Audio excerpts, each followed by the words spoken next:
नौसरबाजों ने सिर्फ ATM card की हेरा फेरी के जरिए 9 लाख रुपए उड़ा लिए। वो कहते हैं कि हमने तो पैसे नहीं निकाले मैंने कार्ड से, तो ये कहाँ गए मेरे पैसे। मैंने कहा मुझे तो नहीं पता। चौथा बंदा बाहर से एटीएम का दरवाज़ा खोलता है और मुझे मेरा हाथ मारता है। मैं उसकी तरफ मुड़ के देखता हूँ तो इतने में जो कार्ड इंसर्ट कर रहा था हम जेब में डाल लेते हैं। दोबारा 2 लाख रुपए कैश निकालते हैं और 2 लाख रुपए ट्रांसफ़र करते हैं। तो ये तो टोटल हो गए 8 लाख रुपए। 50,000 रुपये करके 2 दफ़ा वो निकालते हैं, जो 1 लाख रुपए हो गए।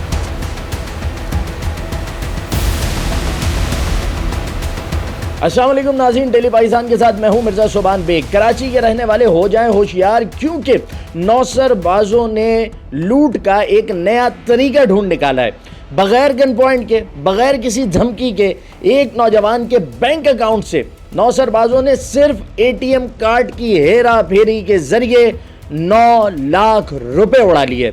जी हाँ, जिस नौजवान के साथ ये सब कुछ हुआ वहाज उसका नाम है, इस वक्त हमारे साथ मौजूद है। उससे पूछते हैं कि सारा वाकया क्या है, कब हुआ है और किसने किया है। मुझे ये बताओ कि ये वाकया कब का है। ये वाक़या है 27 शब रमज़ान का वाक़या है। एटीएम गया कुछ पैसे निकालने के लिए, तो वहाँ पे बहुत सारे लोग खड़े हुए थे। मैंने इस बात को नज़रअंदाज करा कि ईद करीब है, लोग पैसे निकालने लाजमी आए हुए होंगे। और वहाँ पे ऐसे कोई 5-6 लोग खड़े हुए थे जिनको मैंने देखा। तो हुआ ये कि एक आदमी अंदर जाता है और थोड़ी देर बाद वो अंदर से बाहर आता है और कहता है कि भाई मेरी मदद करते हैं, मेरी मशीन चलाने में मुझसे मशीन नहीं चल रही।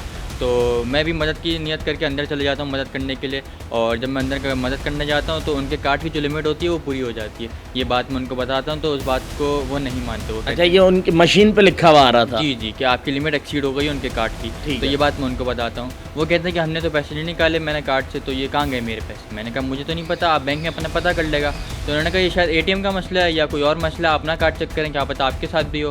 तो इसी बात में मैं अपना एटीएम कार्ड निकालता हूँ और अंदर मशीन का डालना इंसर्ट करना शुरू कर देता हूँ। इतने में ही एक दूसरा बंदा ब्लू शलवार कमीज़ में अंदर आता है और वो कहता है कि क्या हुआ। तो मैं उसको बताता हूँ कि इन भाई साहब के साथ ऐसे ऐसे मसला हो गया। अच्छा, इस वक्त उस ब्लू शलवार कमीज वाले शख्स के आने से पहले एटीएम का जो वो बूथ है उसमें कितने लोग थे आप समेत? मेरे साथ एक और लड़का था, आदमी था जिसकी मदद करने गया था। हम 2 लोग थे। ठीक है, अब एक तीसरा आदमी अंदर आ गया। एक तीसरा आदमी अंदर आ गया, वो भी कहता है अच्छा मैं मदद कर देता हूँ। वो यहाँ मेरे साइड से पीछे से अंदर आते हैं, कहते हैं मैं आपका कार्ड डाल देता हूँ। वो मुझसे कार्ड लेता हूँ, कार्ड इंसर्ट करने लगते हैं। जब कार्ड इंसर्ट कर रहे होते हैं तो मेरी नज़र अपने कार्ड पे होती है। इतने में ही एक चौथा बंदा बाहर से एटीएम का दरवाज़ा खोलता है और मुझे मेरा हाथ मारता है। मैं उसकी तरफ मुड़ के देखता हूँ तो इतने में जो कार्ड इंसर्ट कर रहा था हम जेब में डाल लेते हैं। अच्छा, ये चौथे ये अब नई एंट्री है, आप उधर पलटे और पीछे से कार्ड में अदला बदली हो गई। जी, हम 3 तो अंदर थे, चौथे ने मुझे बाहर से खींचा। सही है। तो जब मैं मुड़ के देखता हूँ तो वो कहते हैं कि आपका कार्ड मशीन के अंदर शायद फंस गया और बाहर नहीं आ रहा है। तो मैंने कहा मैं क्या करूं। तो वो कहते हैं आप एटीएम डालें, अपना पिन डालें, जैसे जो पैसे निकालने वो निकालें और आपका कार्ड भी बाहर आ जाएगा।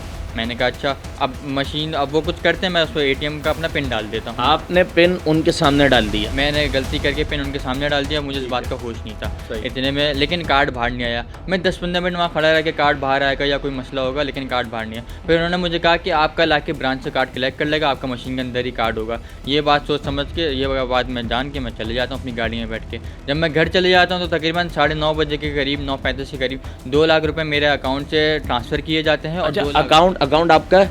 जी जी, नहीं, मेरे वालिद साहब का अकाउंट है। मेरे वालिद साहब का अकाउंट है। उससे 2 लाख रुपए एक दूसरे अकाउंट में ट्रांसफ़र किए जाते हैं और 2 लाख रुपए कैश निकाले जाते हैं। ये तो टोटल 4 लाख रुपए हो गए। मतलब ये आपके जब कार्ड का ये सारा मामला हुआ उसके विदिन 45 मिनट्स का मामला है? Within 15 minutes. ठीक है। तकरीबन 9:15 पे मैं वहाँ से चले जाता हूँ एटीएम छोड़ के, और 9:30 पे 9:35 पे ये हो जाता है, ट्रांजैक्शन हो गई। सही है। 27 शब का मौका था। मेरे वालिद साहब खुद एहतिकाफ में बैठे थे, मोबाइल उनका बंद था, तो हमें ट्रांजैक्शन का मैसेज भी नहीं आया और हमें पता भी नहीं लगा। इसीलिए ब्लॉक नहीं कराया आप लोगों ने? हमने ब्लॉक भी नहीं कराया। फिर दोबारा तकरीबन 12:07 पे, ये तो कराची के अंदर वाक़या हुआ। अच्छा। फिर वो हैदराबाद के अंदर दोबारा 2 लाख रुपए कैश निकालते हैं और 2 लाख रुपए ट्रांसफ़र करते हैं। तो ये तो टोटल हो गए 8 लाख रुपए और फिर 50,000 रुपए करके 2 दफ़ा वो निकालते हैं, जो 1 लाख रुपए हो गए। ये हैदराबाद में कब हुई है ट्रांजेक्शन? ये हैदराबाद में ये 12:07 से लेकर 12:10। मतलब ये 27वीं शब को ही वो कराची से गुलशन इकबाल से ट्रैवल करके वो हैदराबाद पहुंच गए 2.5 घंटे के अंदर। 9:30 बजे उन्होंने यहाँ पे मेरे साथ करा और 12 बजे वो 7 बजे उन्होंने दोबारा मेरे साथ करा। ठीक है। तो तकरीबन 1 बजे करीब जब मेरे बाबा तरावी पढ़ के, नमाज़ पढ़ के, इबादत करके फ़ारिग होते हैं, अपना मोबाइल ऑन करते हैं, तो उनके पास ट्रांजैक्शन के मैसेज आते हैं कि आपके अकाउंट से पहले इतने विड्रॉ हुए और इतने ट्रांजैक्शन हुए, टोटल 9 लाख रुपये निकाल लिए। जब वो बैंक में कॉल करते हैं और कार्ड डिस्प्यूट करते हैं, मतलब ब्लॉक करवाते हैं कार्ड, तो फिर ये सीन ऐसा होता है। इस सारे मामले के बाद आपने बैंक से भी रुजू कर लिया, आपने कार्ड भी ब्लॉक करवा दिया, लेकिन क्या एफआईआर इस मामले की जो है वो अभी तक दर्ज करवाई गई है? नहीं, एफआईआर तो इस मामले की अभी तक दर्ज नहीं करवाई गई है। हाँ, बिल आखिर ये है कि दरख्वास्त ज़रूर दी। अभी तक कोई अमल, कोई गिरफ्तारी, कोई रिकवरी का मामला, क्योंकि जो तस्वीरें हैं लोगों की एटीएम मशीन की वो भी सामने मौजूद हैं, सीसीटीवी फुटेज मौजूद है, तो कोई अभी तक कोई पेशरफ्त इस हवाले से हुई है? नहीं, कोई पेशरफ्त अभी तक इस हवाले से नहीं हुई है। हम तो उम्मीद में बैठे हुए हैं। हम सब काफ़ी बड़ी रकम होती है सबके लिए, लोग जानते हैं, लेकिन अब क्या करें। अच्छा, आज आपने अपनी गुफ्तगू में खातून का जिक्र भी किया, कुछ मुझे उनके बारे में भी बताइएगा। वो आपके साथ थी, कोई और थी, और उनके साथ क्या हुआ था? नहीं, वो खातून मेरे साथ नहीं थी। असल में हुआ ये था कि मुझसे पहले वो खातून एटीएम के अंदर गई थी और उनके साथ भी यही हुआ कि लोग गए और उनसे कार्ड लेने की कोशिश करी। पहली बारी में तो खातून उनके ट्रैप में नहीं है, लेकिन दूसरी और वो निकल के दूसरे एटीएम में चली गई। दूसरे एटीएम बराबर में था, लेकिन उसकी एटीएम मशीन नहीं काम करी थी, तो वापस आई और वो अंदर जाने लगी। जब तक मेरे साथ ये वाक़या हो चुका था। आंटी के साथ क्या स्कैम हुआ फिर? आंटी का कार्ड क्या सिर्फ लोगों के पैसे ट्रांसफ़र करके निकालने के लिए यूज़ किया? नहीं, आंटी के कार्ड में भी अच्छी भारी रकम थी। उनके कार्ड से भी तकरीबन 6 लाख रुपए निकाले गए। तो टोटल 9 लाख रुपए मेरे, 6 लाख रुपए उनके, तो टोटल 15 लाख रुपए तो हम दोनों के ही हो गए। ठीक है, बाकी किसी और के साथ जो किया होगा वो अलग है। लाजमी किसी और के साथ भी इन लोगों ने किया होगा। चलें भाज, बहुत शुक्रिया हमसे इस सारे मामले को शेयर करने के लिए। नाज़रीन कराम, नौसरबाजों ने जो अभी तक डिफरेंट अंदाज में लोगों को के साथ स्कैम किया जाता था, उनके अकाउंट से पैसे उड़ाए जाते थे, कोई कुछ डिजिट मालूम करता था जो कार्ड पे लिखे हुए होते हैं, कोई जो है वो आपका एटीएम पिन जानने की कोशिश करता था।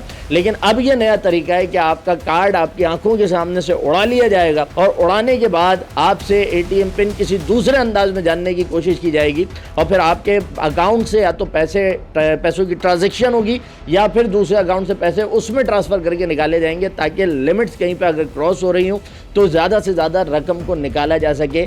यह है स्कैम का नया तरीका। अब देखना यह है कि ये सारा काम अंजाम देने वाले लोगों को क्या गिरफ्तार किया जाता है, क्या उनको पकड़ा जाता है और इन चीज़ों पर रोकथाम की जाती है या नहीं की जाती, क्योंकि उन तमाम लोगों की शक्लें भी इस वक्त मौजूद हैं और इसके साथ साथ उन्हें मुख्तलिफ बैंक अकाउंट्स और बैंक की ब्रांचेस में जहाँ से उन्होंने पैसे विड्रॉ किए हैं उन सीसीटीवी फुटेजेस में भी देखा जा सकता है। देखना यह है कि इस सारे मामले को मंतकी अंजाम तक पहुँचाया जाएगा या नहीं। अब तक के लिए इतना ही। मिर्ज़ा सुभान बेग को इजाज़त दीजिए। अल्लाह ने के बाद।